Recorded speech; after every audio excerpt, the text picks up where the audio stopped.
Okay, so you want to own an airport.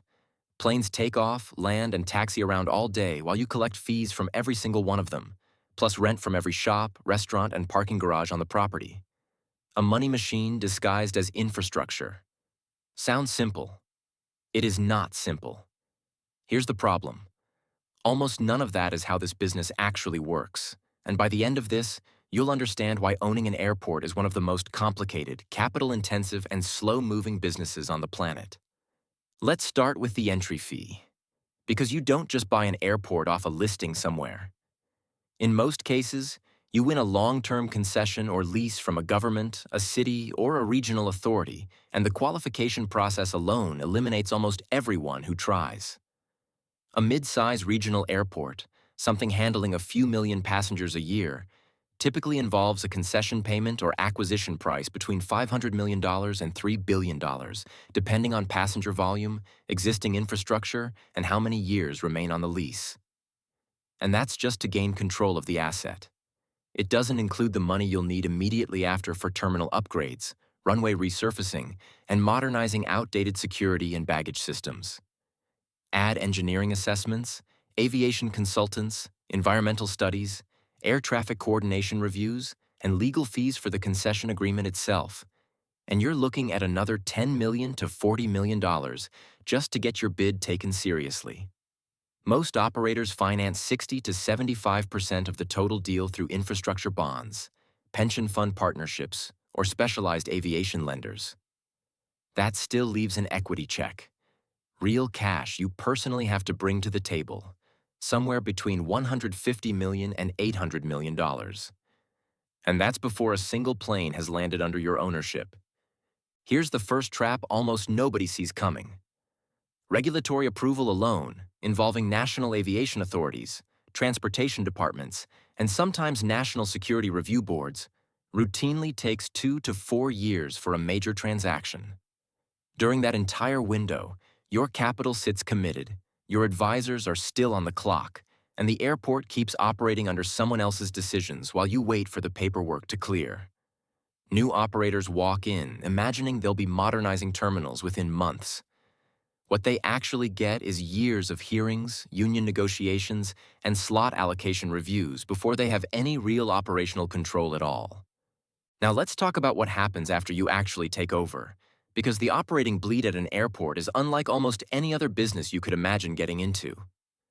Whether 100 flights land today or 1,000, certain costs never stop moving. Runway and taxiway maintenance alone, resurfacing, lighting systems, drainage, and de-icing infrastructure in colder climates can run $15 million to $40 million a year, depending on airport size and weather exposure. Air traffic control coordination, security screening staff, and compliance with aviation safety regulations add another $20 million to $50 million annually. Much of it mandated whether or not it's efficient for your specific traffic levels. Terminal operations, cleaning, HVAC systems for enormous open spaces, escalators, baggage handling equipment, and jet bridges cost $10 million to $25 million a year to keep running. Insurance for an asset this size, covering liability, property damage, and business interruption in case of a major incident, runs $8 million to $20 million annually on its own. And then there's debt service. On a $2 billion concession financed mostly through bonds, annual debt payments alone can reach $80 million to $150 million. Here's the economic reality that will define your entire career in this business. Nearly all of these costs are fixed and mandated by regulation, but your revenue depends entirely on how many airlines choose to fly through your airport, and that number can shift for reasons completely outside your control. Here's the part the passive income dream skips entirely, and it's the part that actually explains why this business exists in the first place. An airport does not sell flights. It sells access. The airlines are not really your product, they're your tenants, and the actual business model is built around charging everyone who touches the property. Airlines for gate access and landing rights, retailers for premium real estate, car rental companies for counter space, parking operators for lot access, and even the taxis and rideshare drivers waiting outside. Understand this, and you understand why airport contracts are structured the way they are. With long-term airline agreements, revenue-sharing clauses with concessionaires, and minimum guaranteed payments baked into nearly every commercial lease on the property. The runway is the product on the surface. The real estate and access rights underneath are the actual business. Now let's follow the money on a single passenger and see how an airport actually profits from someone who never even notices they're paying you. A departing passenger typically generates landing and terminal fees paid by the airline of around $8 to $15 per passenger, depending on aircraft size and airport agreements. Roughly $3 of that goes straight to covering runway and taxiway maintenance obligations. Another $2 gets allocated to security and air traffic coordination costs mandated by regulation. Terminal operating costs, keeping the building running around that passenger, absorb another $2. Debt service allocated per passenger, spreading that massive bond payment across your total annual traffic, claims roughly $4 to $6 depending on how heavily leveraged the airport is.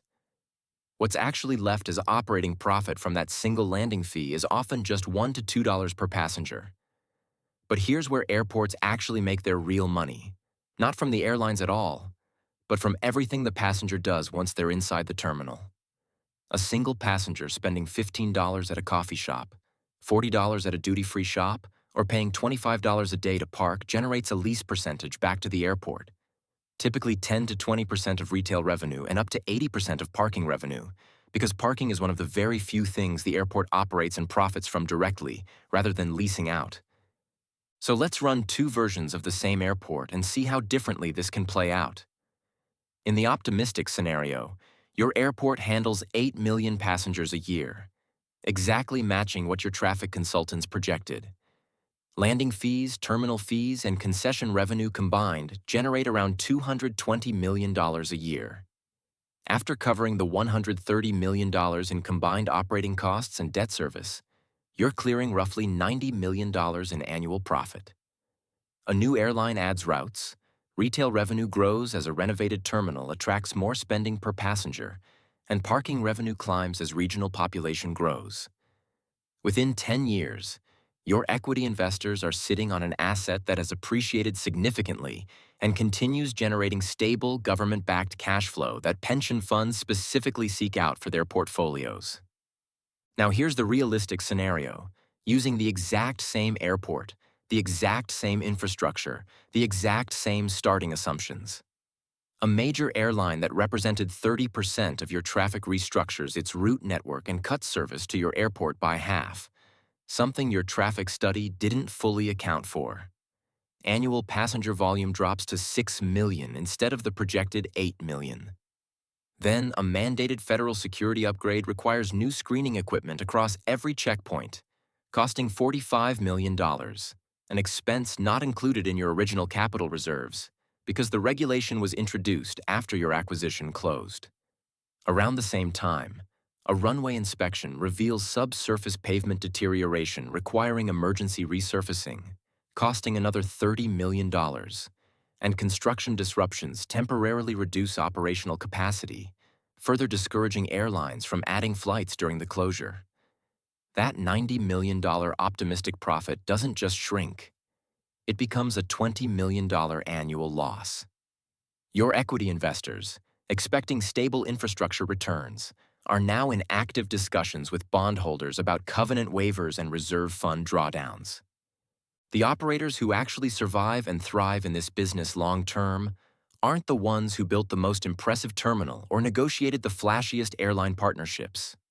They're the ones who diversified their revenue away from airline dependency early, building out retail, parking, and cargo operations so no single airline relationship could sink the entire enterprise.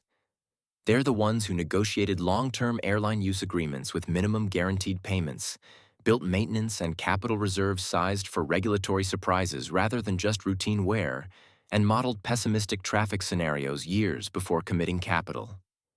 An airport, at the end of the day, isn't really about airplanes at all. It's a 50-year real estate and access rights business wrapped inside aviation regulation, where the fine print in a single airline agreement, negotiated years before the first flight under new ownership ever lands, decides who actually wins that bet.